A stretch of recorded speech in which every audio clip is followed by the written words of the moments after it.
जय श्री हरि विष्णु, जय माता रानी। दोस्तों आपके अपने चैनल राधे श्याम में आपका बहुत बहुत स्वागत है। माँ भगवती दुर्गा की कृपा आप और आपके समस्त परिवार पर सदैव बनी रहे। दोस्तों, अगर वीडियो अच्छा लगे तो लाइक जरूर कीजिएगा, इससे हमें बहुत हिम्मत और प्रेरणा मिलती है। तो निर्जला एकादशी 2024 में कब है? पारण का शुभ मुहूर्त क्या है? क्या पहली बार एकादशी व्रत शुरू कर सकते हैं? क्या निर्जल रहना जरूरी है? फलाहार कर सकते हैं या नहीं?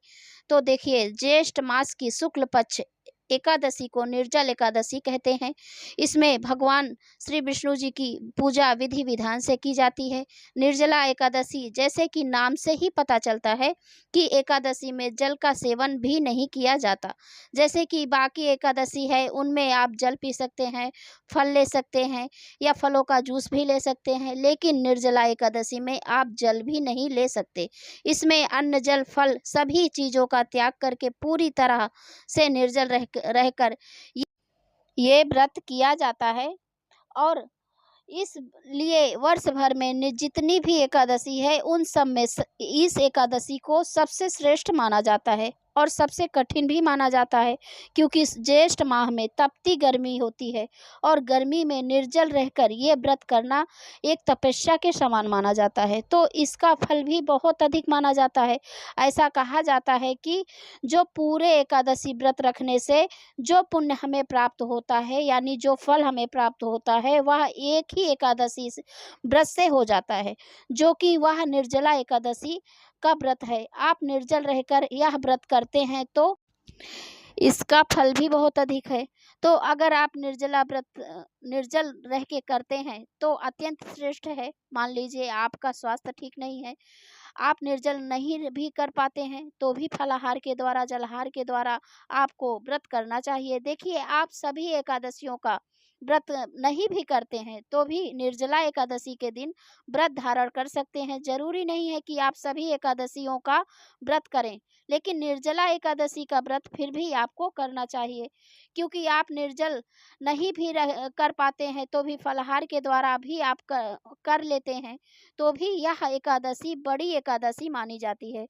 और इस दिन किए गए पूजा पाठ व्रत इत्यादि का फल बहुत अधिक प्राप्त होता है।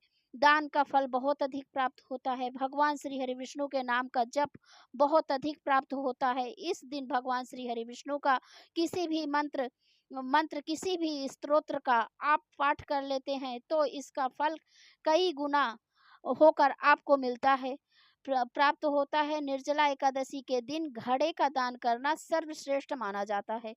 मतलब जब जल से भरे हुए घड़े का दान सर्वश्रेष्ठ माना जाता है। कई स्थानों पर लोग प्याऊ लगवाते हैं, शरबत बनवाते हैं और बंटवाते हैं उनको, क्योंकि आज के दिन जल बांटना, जल का वितरण करना बहुत ही सर्वश्रेष्ठ माना जाता है।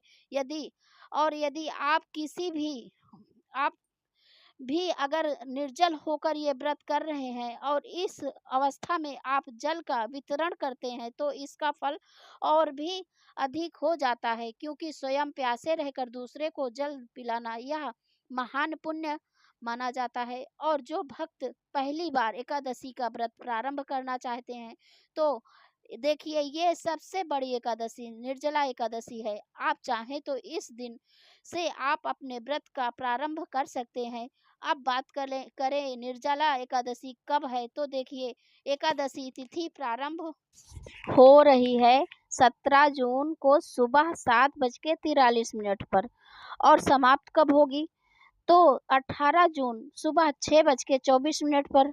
तो देखिए, सूर्य उदयकालीन तिथि हमें प्राप्त हो रही है 18 जून 2024 दिन मंगलवार को। तो यह व्रत मंगलवार को रखा जाएगा। 18 जून 2024 मंगलवार को एकादशी के दिन एक दिन पहले दशमी तिथि का हमें नियम का पालन करना होता है। तो 17 जून को दशमी तिथि के नियम का पालन करेंगे। दशमी तिथि को शुद्ध और सात्विक भोजन लेना चाहिए और भूमि पर शयन करना चाहिए और ब्रह्मचर्य का पूर्ण रूप से पालन करना चाहिए। 18 जून को एकादशी है, फिर 18 को ब्रह्म मुहूर्त को में आपको उठना चाहिए और ब्रह्म मुहूर्त में उठकर नित्य कर्मों से निवृत्त होकर स्नान करके भगवान सूर्य देव को जल देने के बाद अपने घर के मंदिर में भगवान श्री हरि विष्णु के सामने शुद्ध घी का दीपक जलाना चाहिए और आपको अपने व्रत का संकल्प लेना चाहिए। फिर विधि विधान से भगवान श्री हरि विष्णु और माता लक्ष्मी की पूजा करनी चाहिए।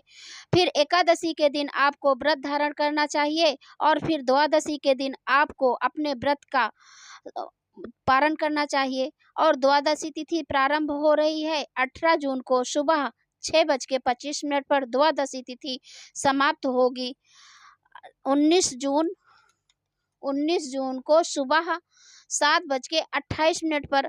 19 जून को सूर्य उदय काल का समय रहेगा सुबह 9:54 पर।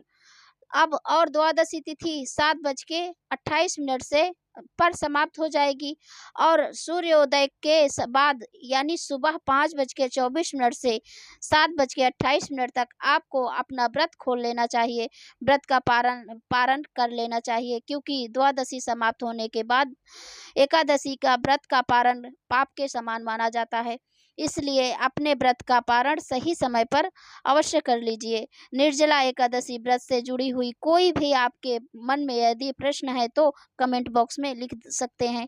और इसके अलावा जो भी निर्जला व्रत से संबंधित जानकारी है उसके लिए आने वाली वीडियो ज़रूर देखिए और उसके लिए मेरा चैनल सब्सक्राइब ज़रूर कर लीजिएगा। यदि वीडियो अच्छा लगे तो लाइक भी ज़रूर कर दीजिएगा, इससे मुझे बहुत ही हिम्मत और प्रेरणा मिलती है। राधे राधे।